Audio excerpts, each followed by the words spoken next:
I need to rant about Still Wakes the Deep because that game lives in my head rent free. Alright, so strap in, this is going to be a long one, folks. Alright, so imagine you get in trouble with the law, right? Your friend, who is kind of like a father to you, he looks out for you, gets you a job on an oil rig so you can lay low for a while, right? Take the job like any person would do that is running from this. You take the job. Your wife is like, if you go, I will divorce you, right? You talk her down, you go, okay? It is now Christmas, right? And the day starts out like any other regular schmegular day, right? You think it's gonna be a regular schmegular day. It is not going to be a regular day. You start off going down to the canteen to get you a little breakfast. Nope, can't do that. Why? Because your boss is yelling across the intercom that he needs you to go to his office now, right? So on your way there, you talk to your friend who got you the job that kind of looks after you. You talk to him for a little bit, you go out in the hallway, you talk to your other friend who is like an older sister to you, right? Talk to her. So as you're making your way across the rig to get to his office, you're running into your friends, your crewmates, you're having conversations with them. You get to his office, you get fired, right? On your way up to the helipad so you can get off of the rig, you hear your friend crying out, right? You run over to the edge of what's going on. They have fallen over. And you, being the kind of person that you are, you risk yourself to save them. In the midst of all of this, something hits the rig. Why? Because your inconsiderate boss has told them to drill anyway, even though they have called up to the office and said something is wrong. Did he care? No. Did he tell them to proceed? Yes. Something has hit the rig, causing the rig to shake. What happens after the rig shakes? Not only does your friend fall into the water that you were trying to save, you fall into the water. You come to, you have a headache, you might have hypothermia now. You talk to your friend, ask him what happened. He says, we got you out. What about my friend? He didn't make it, couldn't find him. Okay. Do you get a chance to mourn? No, you gotta keep pushing. Why? Because your friend needs you to do something for him, right? In the midst of all of this having a conversation, you hear your other friend in a dive bell screaming for his life, right? You ask him what's going on. Your friend tells you he doesn't know, he won't stop screaming. And now he feels guilty for sending him down there because he didn't even want to go in the first place. Mind you, the boy in that dive bell is the same boy that you met earlier in the canteen who said he was nervous because why? This is his first dive. Yeah, okay. All right. So, in the midst of all of this, you see something. You don't know what you're looking at. You don't know how to explain it. So, what is your question? What is this? Right? Because it's wrapped around the drill. Your crewmate calls out to you and tells you get inside and don't touch that because you don't know what it is. They don't know what it is. It could be toxic, it could be poisonous, it could be venomous. Everything could go wrong, right? This is when the grits hit the pan, right? Because fast forward a little bit, your friends start getting mutated by whatever this thing is. And now you have to run from them and run for your life. And while doing all of this, you still have to fix this rig that is falling apart, no matter how much you fix it, right? And on top of all of that, you still have to keep your remaining friends alive, which is not going so well because they're getting knocked off one by one. They are bowling pins, and the thing that you saw is the bowling ball. You have no chance, right? You don't know what to do. Why? Because you don't know what this thing is. You know what it can do, but you still don't know what it is. And like any person would be, you're scared. You're terrified because we're terrified of the unknown. And on top of all of this, you still have to figure out how to get home. Why? Because technically, You're not a part of this crew anymore. Why? Because you got fired this morning. Why? Because the police sent a letter to your boss telling them that he is harboring a fugitive on his oil rig and that they are coming for said fugitive. Who is the fugitive? You. So now you have to figure out how to get off of this rig, how to sort out your problem with the police. And on top of all of this, you have to figure out how to save your marriage. Why? Because your wife has threatened to divorce you and take your two daughters with her, right? So once again, your friends are getting snatched up, bro. Like they're getting snatched up like candy in a bowl on Halloween, and that thing is a trick or treater. And on top of all of this, you don't have time to mourn who you have lost. Why? Because you still have to fix the damn rig. So, on top of not having time to mourn, on top of not being able to sort out your feelings and emotions right now, because your adrenaline is at an all time high, your friends are getting mutated or unalived, your marriage is failing, and you're basically a criminal. You have to listen to two of your friends unalive by one is by water, another is by oil. He has to listen to two of his friends go out that way. He has to listen to another one of his friends scream on the phone and tell you that they're being hunted by whatever that thing is. You have to run from one of your friends who has now been mutated and does not recognize you. You have to run from your boss who has now also been mutated and is nothing but a huge head and tentacles and wants to take you out. You have to run from another one of your crewmates slash friends that is snatching up your other crewmate and friends because he don't want to be alone.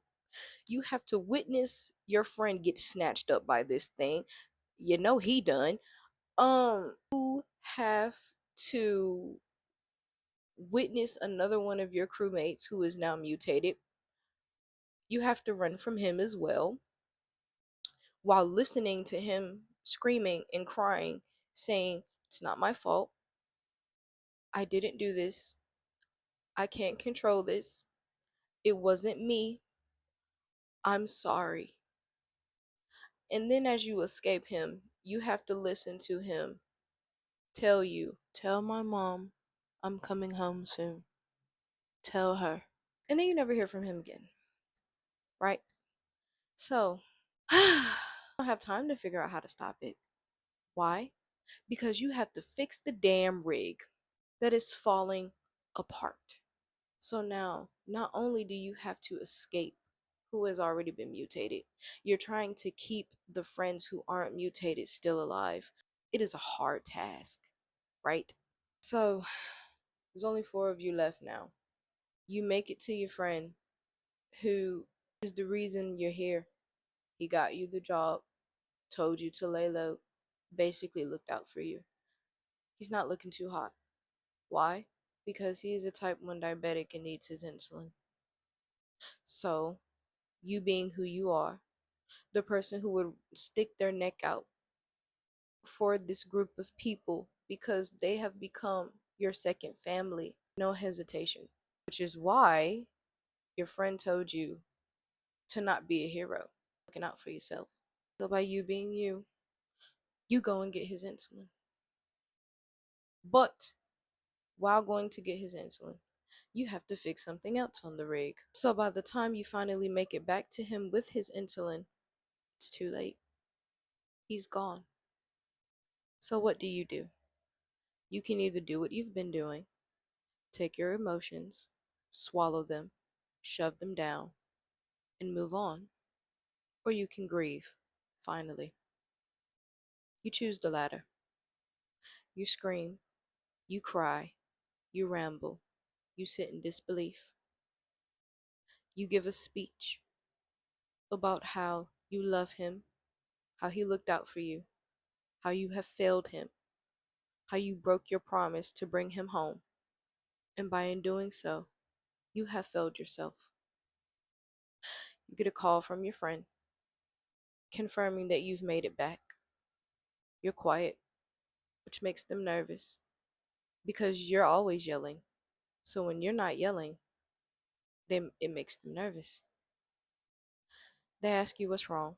After more silence, you tell them your friend is gone, didn't make it. They tell you, I'm so sorry, but we need you up here. So once again, you shove your feelings down and you go. You swim through the areas you need to swim through and you make it up there. When you make it up there, your other friend is like, hey, I need you down there. Once again, you have to fix the damn rig. So they have figured out the problem. They've figured out what to do. They know what they need to do. So we get it done. You go back, you do what you need to do on your end, you meet up with your friends. Only this time, only one of them is there, and she's on the phone. You ask her who she's talking to, she hands you the phone. It's your other friend. He's not coming back. He tells you he can't swim up. It's filling with oil, and he doesn't have long now. You tell him to try. He says he can't do it. You tell him you'll go to him. He tells you no. So you sit on the phone with him in his final moments, and you just listen to him talk until he's gone. And when he's gone, you hang up the phone. You look to your other friend who is done with everything, with all of this. She decides she needs to do something. So you follow after her because, what do you mean? And in the midst of following after her, you lose her too. Now you're the only one left. And in that moment, you realize everything that you have done was for nothing. In the end, everyone is gone. So now, here's your chance. Because once again, you don't have time to grieve everyone you've lost. You don't have time. Because even before we got to this point, you're running from your friend. You're running from things that used to be your friends. You're trying to keep your friends that are still whole alive. And on top of all of that, you don't have time to grieve who you've lost because you have to focus on getting off of this rig. You have to focus on getting out of trouble with the police. And your wife wants to divorce you. So now you have to figure out how to get off the rig, how to get out of trouble, how to save your marriage, while balancing grieving your friends, running from what used to be your friends, and keeping your friends and yourself alive.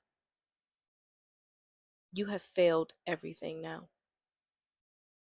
Nothing has gone to plan. You are the only one left, and you know what you need to do.